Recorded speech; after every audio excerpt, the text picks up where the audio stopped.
This Week in Richmond is made possible in part by Dignity Memorial, caring for our communities with a network of funeral homes and cemeteries in Virginia and throughout North America.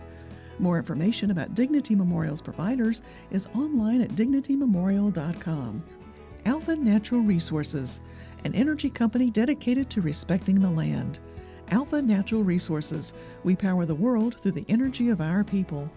Haley Buick GMC, the place for a new Verano or Terrain Denali, in Richmond and online at haleybuickgmc.com. Everywhere there are lighting poles, there's one more opportunity to save money.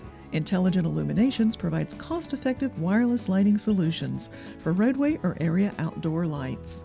Kanawha Valley Arena, Virginia's cowboy town, hosting an array of events from Civil War reenactments to diesel truck pulls. More information online at virginiarodeo.com. The Virginia Chamber of Commerce, the voice of the Virginia business community, working in legislative, regulatory, and political arenas to promote the free enterprise system. So what do you do? Information about getting involved in advanced technology careers, making everything from clean energy to life-saving medicine, is available at dreamitdoitvirginia.com. Additional support is provided by these sponsors.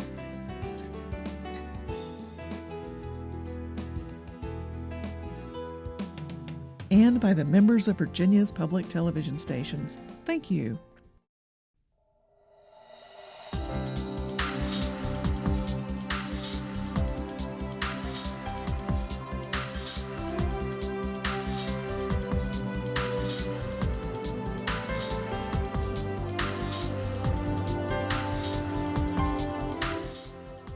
Welcome to This Week in Richmond, and a very special welcome to a guest that we haven't had on before, but this is very timely here right after the elections. David Poole from what all of us know as VPAP. So we'll get you to tell our viewers in just a minute what VPAP is, and vpap.org they can find on the web. But we'll tell our viewers right up front that we're having this conversation on Friday, November 8th. So they're seeing the program about a week later. So there's still things that will be happening during that time. But VPAP was founded by you and others working with you back in 1997. That's correct. And prior to that time, our viewers in Roanoke may remember you as a reporter in the Roanoke Times, and also some for the Virginia Pilot when the two of those, I guess, linked together. So you're going way back there, Dave. Going back to the earlier 90s. So welcome to This Week in Richmond, and start off, David, by telling the viewers, because some of them may not yet know, what is VPAP? VPAP is the Virginia Public Access Project. It's a mouthful, but we're a nonprofit, nonpartisan group that brings transparency to Virginia politics. I know ethics have been in the news a lot. We are a group that takes government information and makes it more readily accessible for people. We don't draw conclusions. We make it possible so people can make up their own minds. We're a nonpartisan group. So we take information like campaign finance information, election results, lobbyist information, and make it all in one convenient place at vpap.org. So Virginians can go and learn more about the representative government. You know, back when you were a cub reporter, a rookie reporter, and when some of us were working here around Capitol Square too, you'd go over to the State Board of Elections site, request information. I mean, not their site, there was not a site on the web, but their physical location, and then request information, and people would go back and bring it to you, and you go through all that trying to. It was a different day, and even probably as a reporter, and those of us who worked around Capitol Square, it was difficult to get the information that we wanted to get. You're right, and the candidates disclosed the information. They disclosed their donors, but they did so on paper documents that, as you said, over the State Board of Elections would be filled file cabinets. Oh, yes. So there's no way you could kind of reach into those file cabinets and pull out any meaningful information, compare one candidate to another, look at one donor across all candidates. So what VPAP was created to do in 1997 was we basically were going to use technology to make it easier to find out what was going on. So we basically created a database of the campaign donations, put them online so anyone can go online and find out who is giving to which candidate. As you may know, Virginia is one of the few states where there's no limits. Dave, if you were running for mayor of Richmond, I could write you $1 million check. Might bounce, but I could write you that check. That would be, of course, illegal in most states. In Virginia, the theory has always been that instead of just laws and regulations, that people can give as much as they want as long as the information is disclosed. In practice, the problem, as you just stated, was that the information was available, but because it was not compiled in a database, there was no really way to get a full understanding of what was there. So that's the problem that VPAP was created to solve, to bring this transparency. If Virginia is going to be a disclosure state, that's its culture. It's long been its culture of relying upon disclosure. VPAP is there to make disclosure work. And I think that your success over the years, even in working with legislators, is in having more electronic filing, so that information then becomes information that you all can access and can have on the VPAP site. Because back in, I guess when you first started, there wasn't any requirement that they file electronically. So in those early years, you must have been having you and your colleagues and those working with you go to the State Board of Elections office and get information and enter it into the computers. It was a lot. It was too much to ask for reporters, even much less a citizen who wanted to know what was going on. So yes, candidates have come along and have filed electronically. David, it's actually only required of the statewide candidates.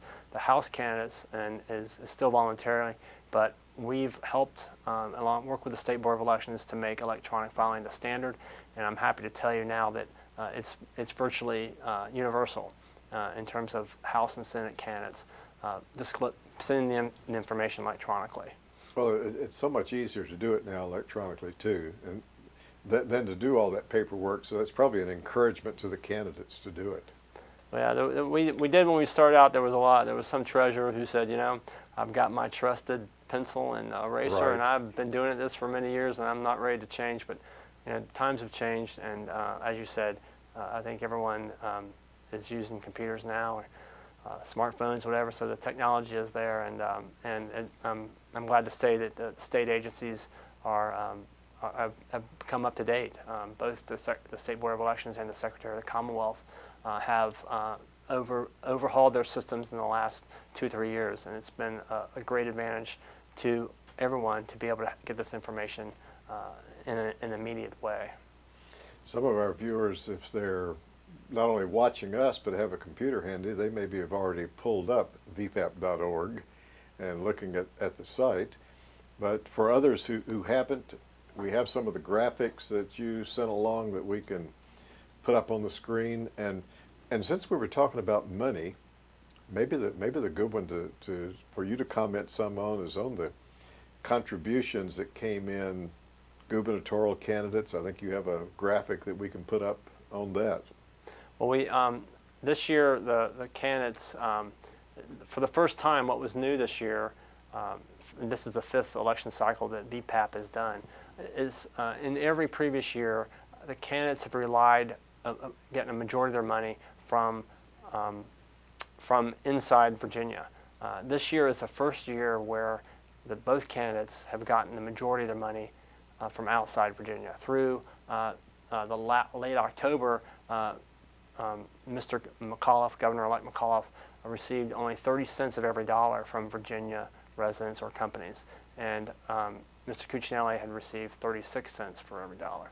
So it's a much different, and of course, the graphic people are seeing on the screen right now shows. It's actually the TV buys. Is that right? This is the showing the TV buys in the state's top 4 markets. The blue line is the amount of TV bought by Governor-elect McAuliffe, and the red by King Cuccinelli. And you can see what happened toward the end of the election is that basically after the federal government shut down, some polls came out that showed McAuliffe with a growing lead, and that basically had the effect of kind of shutting off money flowing to Mr. Cuccinelli. And so that by the end, Mr. McAuliffe was spending about $1 million a week in these 4 markets, and Cuccinelli was spending about a quarter of that. In fact, in the last 2 weeks, he was getting, the governor's candidate was getting outspent by Mark Obenchain, the Attorney General candidate on the Republican side. So it was a very lopsided TV world at the end. I know people were probably very tired of the ads at some point, but Mr. McAuliffe had the money to buy the ads in the end when a lot of people were making up their mind. So on VPAP, someone could also drill in and see what monies were received by the lieutenant governor candidates as well as the attorney general. Would it also show about their media buy? Yes, it does. And I should say VPAP.org, you can go, and if you wanted to find out who was giving to the candidate, who their top donors are, or what by industry, are they getting money from labor unions, are they getting money from, business groups, where is their money coming from? Those are the kind of questions you can answer for yourself at VPAP.org. So the only part of the money in campaigns that we don't know about from VPAP is from those so-called independent entities that Supreme Court said were quite legal, where they could spend money. That's not really something that's, I guess, it's that easy to track, is it? To be able to. We tracked TV buys by groups that were non-candidate groups, but as you said, some of these groups are set up in a way that they're not required to disclose their donors. Right. They're social welfare groups. They're basically issue advocacy groups. You can think of a lot of them, like maybe ones you yourself donate to, like the Virginia Museum, or pet welfare groups. Those are kind of the same. They're in the same kind of category, and they're allowed to do some political activity, and we've seen a real proliferation of that. And unfortunately, a lot of that money is untrackable. You don't know. You can't say who is donating to these groups.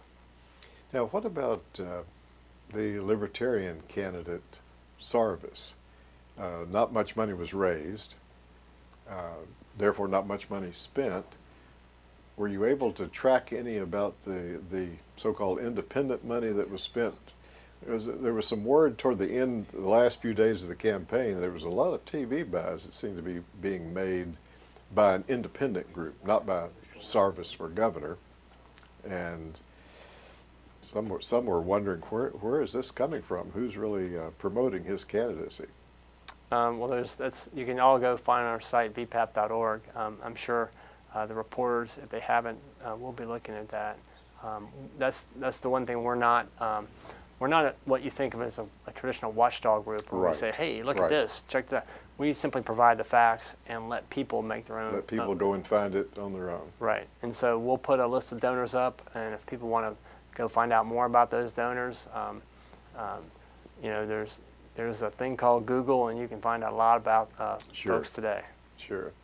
Now, you also, on election night, put up some excellent, very helpful information following that, and you've got some graphics that we can look at together and have our viewers look at that on the gubernatorial election that point out some interesting things. I don't know which one you want to call up Maybe first. we could look at the Loudoun County Okay. results, and what we did is have a precinct level map that shows the results.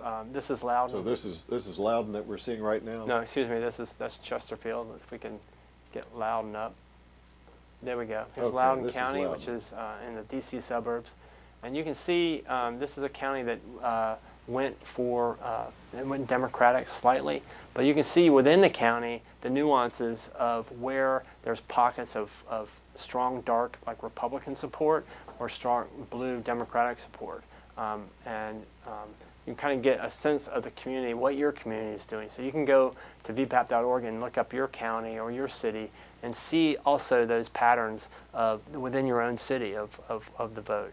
We also have one for Chesterfield County. It's very similar. It's Richmond is kind of to the north, So east there. The dark blue is up on the Richmond side of Chesterfield? That's the Richmond side of Chesterfield. That's an area that's demographically has changed quite a bit in the last decade. There's quite a few Latinos that live there, and African Americans as well. And you think of Chesterfield County, politically, you think of it as solidly Republican, and you can see just from this map the nuances and the granularity of kind of where it's Republican and where it's Democratic. You know, probably the vote was so small it would have been hard to have had a color for Sarvis, the Libertarian. But one interesting thing that Bob Gibson, the Sorensen Institute, pointed out on election night about Chesterfield is that the Republican candidate, Mr. Cuccinelli, received less than 50% of the vote, close to 50, but less than 50. And his thought, even on election night, is that for a Republican candidate to win statewide, you need to get closer to 55% in Chesterfield. Now, right.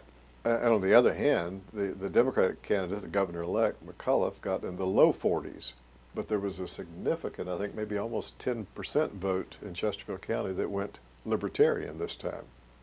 Right, and it's another thing we looked at kind of the challenge, I think, this year for Mr. Cuccinelli was to hold the Republican umbrella together. You know, there have been some hard feelings over how the nomination method was chosen, and there were a lot of high profile, kind of moderate Republicans who came out. If they didn't come out and endorse the Democrat, they were not going to get involved. So we looked at some precincts, and your viewers in the Richmond area probably know this area well. It's out in the near West End in Henrico County. We don't want to call these country club Republicans, but it's right adjacent to the country club of Virginia. So we have another graphic, I believe, of that area. Yeah, if we show the one with the governors first, you can see the voting patterns, and we'll compare that with the Attorney General's race. Mm-hmm. This was the precincts that are in the near West End. It's a real close-up of Henrico County. And I'm sorry. So you say near West End, interrupting you, David. Right. Is that all Henrico, or some of that Richmond? All that is Henrico so County. That's part of. Right, and the little Western wide area Henrico. to the east is the areas that's right around the Country Club of Virginia, University of Richmond. Okay. And so you can see there's not all of these are all solid dark red. There's even one that's slightly Democratic. Now, and this is in the vote for governor. Now we'll show in the next shot is the Attorney General, which is, you can see open chain, these Republicans in these very kind of traditional Republican areas were much more enthusiastic about voting for him as opposed to in the governor's race. So probably if we had the ability to overlay them, that one that's kind of the light color that's up near the top, the rectangular, somewhat rectangular one, was the one that was blue. Correct. And the other, so it went from slightly blue to slightly If you Republican. go back, you see how there's in right the there, middle, there we are. there's a lot of light blue, which means that it went Republican, but not overwhelmingly so by 10 percentage points. Mm-hmm. And if you go back to the Attorney General, you can see how many more are dark.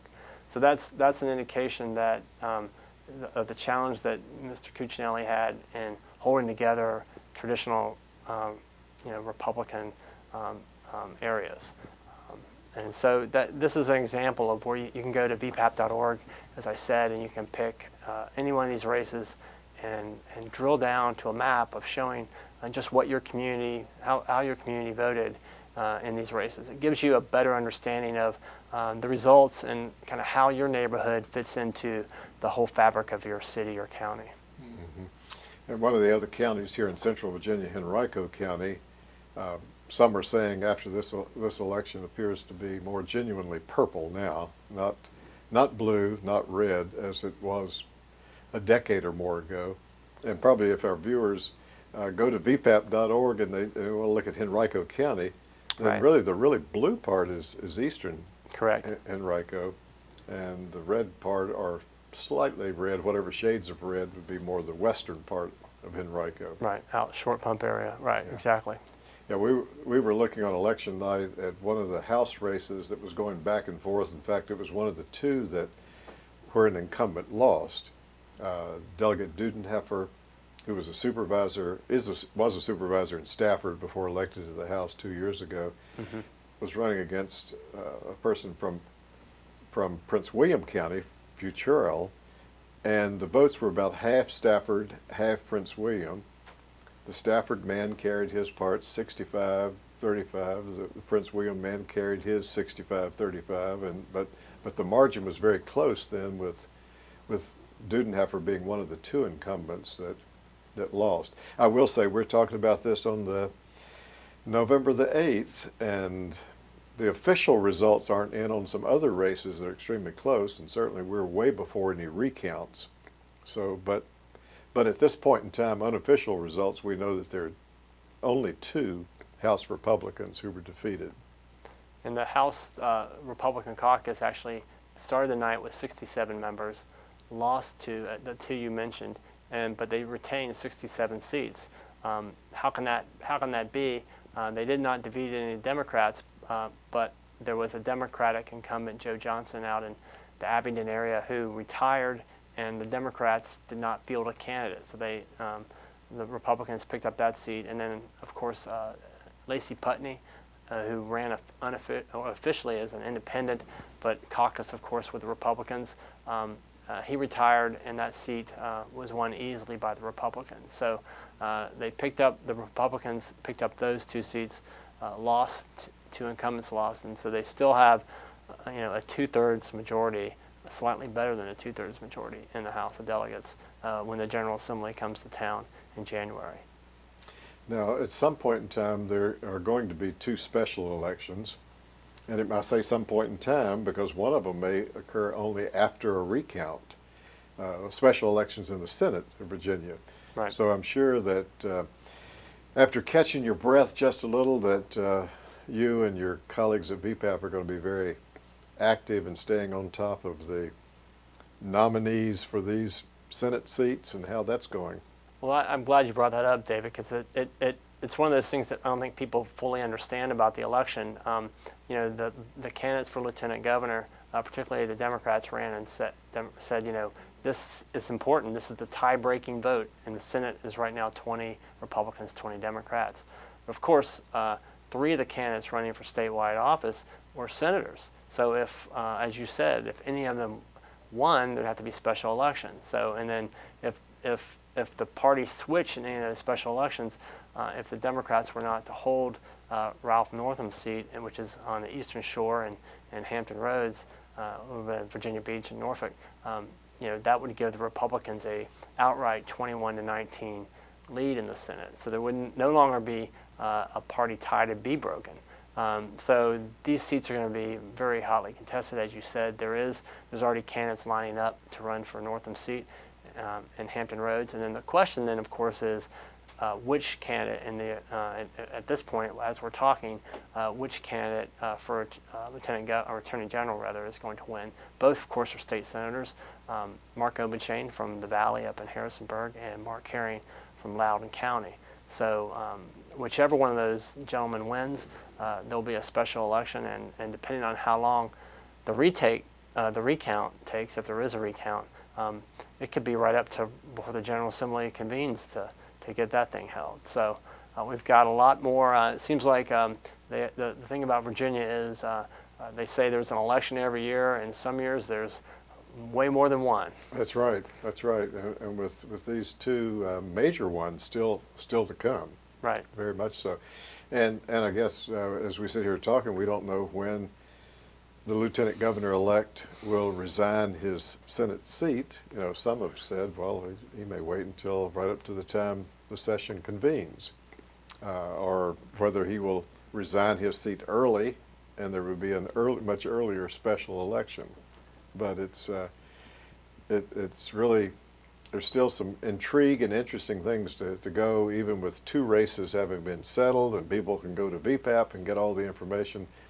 There'll still be others to come. Now, the money that's being raised, David, to help in what may be a recount, is that money that somehow you'd be tracking on VPAP, or maybe that money is collected by the 2 political parties, Republican and Democrat, but I've already seen appeals from both parties saying we need you to contribute some money to help in what we expect will be a recount. Well, I think that would depend if the candidates set up a a special committee just for the Right. recount. I think, if memory serves me, and my memory is not as solid as it used to be, I think in 2005, when, as you recall, there was a recount in the Attorney General's race, Right. that money was raised primarily by the candidates' campaign committees. Yeah. David Poole, thanks very much for being on your work on VPAP and for being on This Week in Richmond. We look forward to having you back another time. Thanks for having me, Dave. Thank you.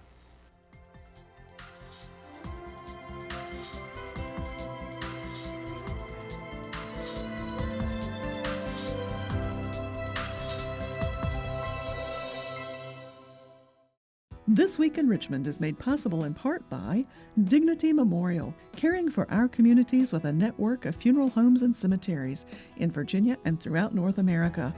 More information about Dignity Memorial's providers is online at dignitymemorial.com. Alpha Natural Resources, an energy company dedicated to respecting the land.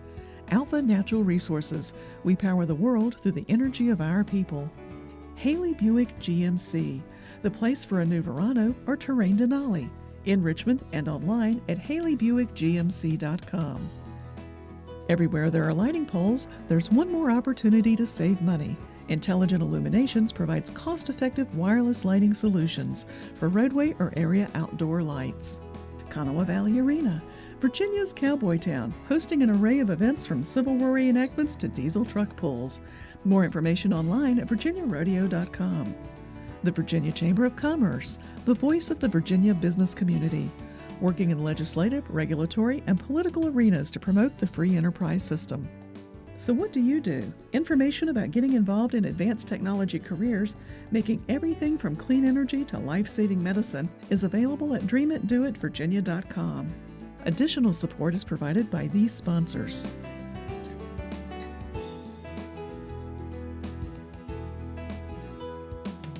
And by the members of Virginia's public television stations. Thank you.